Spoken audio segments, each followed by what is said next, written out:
But Judd, we had to talk to you this morning because Justin Bieber was spotted all over Buffalo yesterday, and you were all over it from the start. Where was he? Why was he here? And what did he do?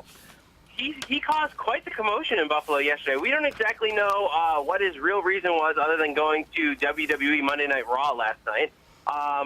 And he seemed to just kind of crisscross across the town, starting off first at the Walden Galleria, going to Abercrombie, and then to Finish Line, and to Victoria's Secret, and to Tim Hortons, and just kind of shopping like a regular shopper.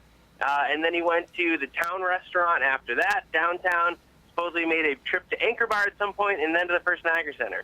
I feel like if you were someone that was that famous, the mall would be the last place you wanted to go. But he's Canadian. We enjoy a lot of Canadian shoppers at the Walden Gallery. We have a lot of great stores. All of the ones you just listed off have great selection, and Tim Hortons, of course, so I can see that. Judd, do you think when he's not really working like he's not right now, does he just hang out at home over in London, Ontario? Is that why he was so close?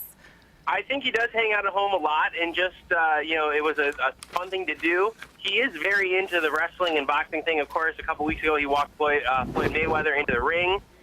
So I think it's just kind of a thing he likes, so it made sense.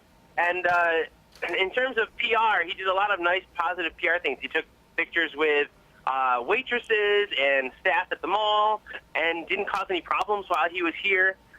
So I think it was also a nice PR move on his part. Now, you mentioned it a little bit earlier that he headed to the Town restaurant. Do we know what he ordered? I'm curious about this for some reason.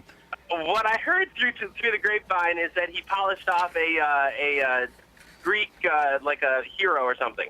And Judd, I'm just curious, you were getting phone calls all yesterday afternoon about where people saw Justin Bieber. How were you keeping track of all this information and then telling your listeners on KISS? Were you confirming it? Were you just kind of saying what people heard? How did you handle all this? We want to know how you were stalking Justin Bieber. That's what we want to know. It was like Biebergate in the studio. We basically just kind of tracked them as people, because as soon as people found out that he was in Buffalo, people scattered and were just looking for him. And as people called in or tweeted in or Facebooked in or texted and said, oh, I just saw him here, or oh, my mom said he was there. That's what a lot of people said is, he popped up at people's work, and that's how people knew. That's how I first heard about it, is I have a friend who works at the mall and said, Justin Bieber's in town, and sent me a picture of the security video of him walking into the store off the screen. So that's how I first found out. So it's kind of all just as he kind of popped up. It's people tweeted, and we kind of just tracked him as he moved about. All right, it was an exciting day to be in the Cheektowaga area yesterday as Bieber touched down. I guess so, right? Switching gears to what everyone's talking about in the music industry this morning, people may have woken up, checked their Spotifys, and realized all the Taylor Swift music was gone. What's happening with this, Judd? Yeah, Taylor Swift and Spotify breaking up, and they're never getting back together, apparently. Something went wrong with them, and Taylor's pulled not just her current album, 1989, but all of her music from Spotify. So if you try to get any Spotify of Taylor Swift, it's not going to be there. And they sent out a message yesterday saying, we have 18 million users that currently have at least one Taylor Swift song on one of their playlists, and, these are your fans.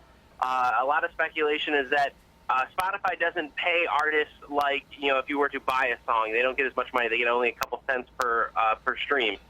So it could be a little bit of fight versus that.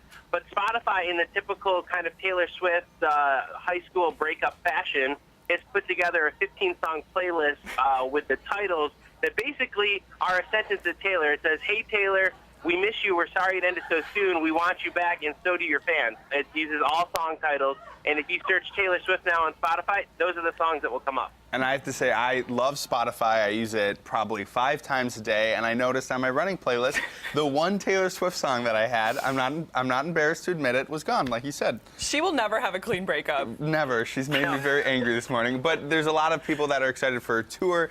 Judd, while we're talking about her, what can you tell her about what's upcoming?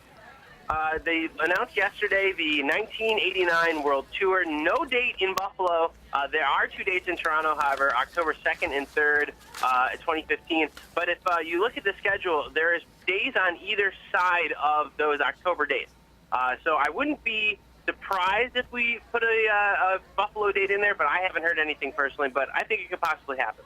All right, thank you so much, Judd, for calling in. We know that you're feeling a little bit under the weather Yeah, this feel morning, better. so we appreciate it. And Thank you if very anyone much. ever sees Justin Bieber or any other musicians around town, make sure you call Judd because he keeps track. And post it on Yeah. our Facebook, too. I would like to know just as soon as Judd knows what you're seeing out there, too. All right, thanks so much. So Matt on can this. go meet him. All right, thanks for kicking off Tuesday this morning for us. Right now, though, it's time to kick it over to web producer Emily.